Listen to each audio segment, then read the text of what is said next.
consensus on it, I would like to go along with this. If we can't, we can To me, discuss it's it more further. important just to get this out there to help our Okay. seniors than it is to bicker over Right, okay, yeah.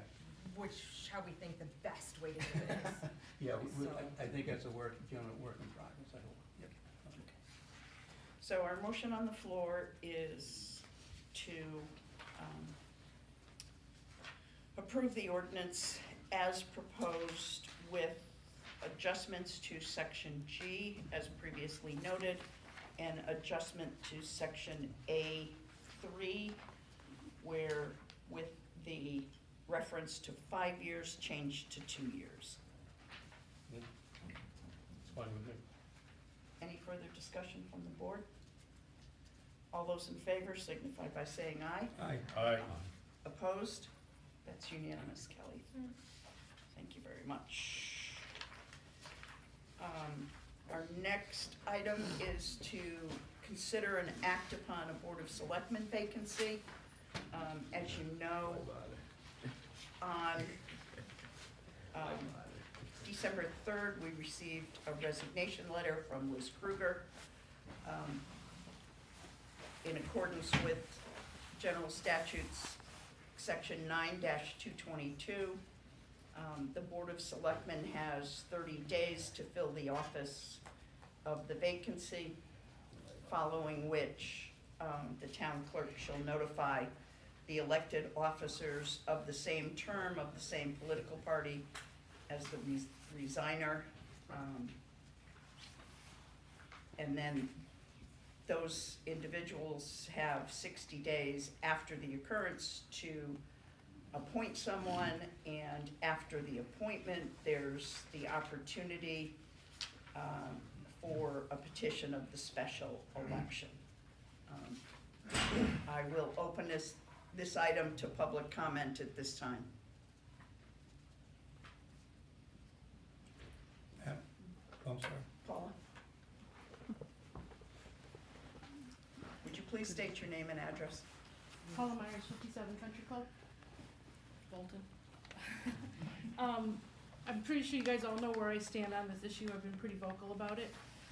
As you guys go to deliberate today, I would like to ask two things of you. First of all, I'd like you to continue to consider the fact that the voters have a right to choose who their selectmen are, and we did that. We sent a very clear message on November 7th, and there were two candidates that were equal. If this was a year from now, I can understand how things can change, but that we are very close to when the election happened, and Liz Kruger, who I have nothing against personally, but had an opportunity to resign on the night of the election. She also had an opportunity to resign the night of the coin toss, and I think that took away the right of the people who voted to have chosen their selectmen. So I'd like to you guys to remember that and consider what the people told you very clearly on November 7th, that there were two, actually pretty close to 4 equal candidates, but 2 that were exactly equal. I'd also like to bring up one more point. I'm going to ask 2 things of you. One is that you respect our rights, and the second is that, Mike, the night of the coin toss, you were on TV, congratulations, and you made several comments which I think are very relevant to tonight's discussion. That night to the press, you said, with respect to holding the special election, you said, with the way everything is with money, we don't need to spend $2,500, we don't need to, and this settled it quickly and got it over with so we can get back to work. I ask that you settle this quickly and not put us through a special election. You also said there were 2 people, equally good candidates. I'm sure Kim would have done a fantastic job had she gotten the call and not me. You also said, with respect to the coin toss to determine the party majority, you said the difference between Democrats in Bolton and Republicans in Bolton, it's a very fine line. We all seem to vote on what's best for the town. We don't ever vote along party lines, and for the most part, we always are unanimous. You said also, it never comes down to party lines. Not anything to do with politics. We leave politics at the door. I was a Republican candidate, now I'm just a selectman. We don't think of politics, we think of what's in the best interest of our friends and neighbors. So I ask that you remember those words tonight, and you follow through on those words, and remember that what the voters told you. Secondly, I don't know if this is possible, Madam Selectwoman, but since we all elected the four of you, and we all have a vested interest in who that fifth person is going to be, I ask as you deliberate through your discussions that all four of you tell the people that are here, the people who are gonna be watching on CBC, the people who are gonna be reading the JI, if you could all tell us why you support the candidate that you support, whether it's whoever it is, it doesn't matter, but if you could each tell us in your discussion who that is and why you consider that person to be the best person over whether or not it's the person that the voters chose. Thank you. Sandy, I'm sorry. can I respond to this? You may. Last meeting, I sat here and listened to the insults that came primarily from the chairman of the Democratic Town Committee. I think if you referred to me as unethical, dishonest, shady tricks, and without honor, I was extremely insulted by you, Adam. He's not chair of the Well, Democratic Town Committee. Well, All right, former first of all, Former Madam chair. Chairman, point Ju- of order. I'd No. like time to respond to Yes. that. You You can may have have time time. to respond to Thank you. anything you want from me. Anyway, I took a bunch of crap sitting here from the people in the room referring to us as dishonest and without honor and everything else. And believe me, the next day I was so angry I couldn't even think, because I do believe what I said. But I'll tell you right now, after what I heard from the people in the room, and you especially, Adam, I wouldn't vote for a Democrat right now if Barack Obama was running for this post. And that's how I feel. But you also said that you could work with her. Mr. Pirog. That was before I heard the crap come from the room. Madam Chair. if I may. Mr. Teller, Thank you. would you state your name and, Adam Teller, 23 Elizabeth Road, for those Thank who want you. to throw something. First of all, Mr. Aramita, you're a member of a board, and I think that was completely inappropriate. Too And it's- bad. And it's Too bad. unfortunately. Too Mr. bad. Aramita, And it's please. unfortunate that you betray the truth of your approach to this, to your job as a member of this board, first of all. Second of all, you're misquoting me. I think I'm pretty close, Adam. Absolutely misquoting me. I'm pretty close. Listen to the tape. What I said was, and I'll say it again, that there was an election, two candidates had the same number of votes.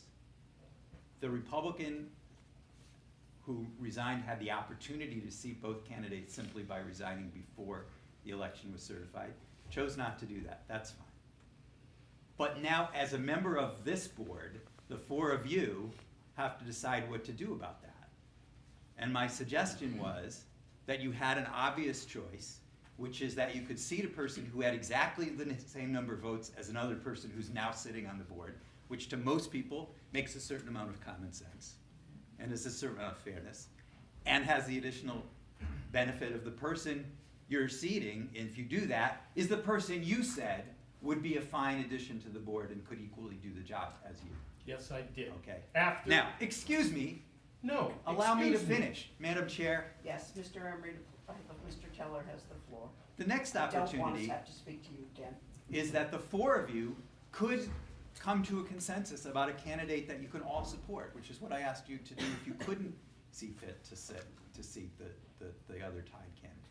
Which is a perfectly legitimate way for this town to move forward, is that the four of you, granted you're equally split between Democrats and Republicans, can find somebody, could be a Republican, could be a Democrat, could be an unaffiliate, it's not required to be anybody of any party, that has the status in the community as a nonpartisan or as a bipartisan or as a person who, of good faith, who can work together with you. There are many such people in this town.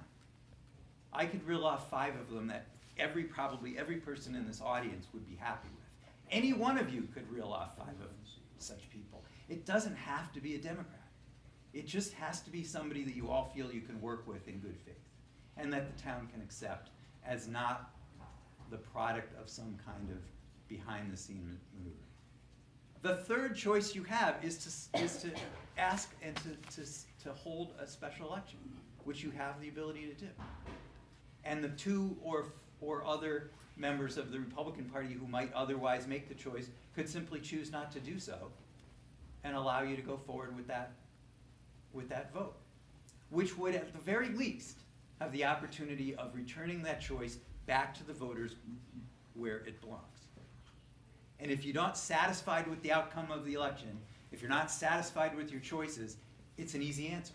Return it to the people of town who vote and who have the opportunity to nominate the person and vote the person, and that person will have the absolute support and will have no question about their ability to participate. And then I think I said that if you don't do that, if you don't do one of those three things, that it will leave a bad taste in everyone's mouth. Clearly, it already has with Mr. Aramita, unfortunately. Okay, thank you, Mr. Tell. Mr. Armita, do you have further comments? No, I'm done. Mr. Moore? Thanks. Although you're not public comment.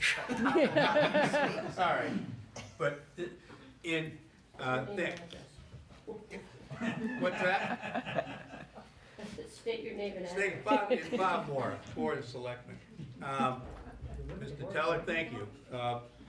You kind of led into my comments.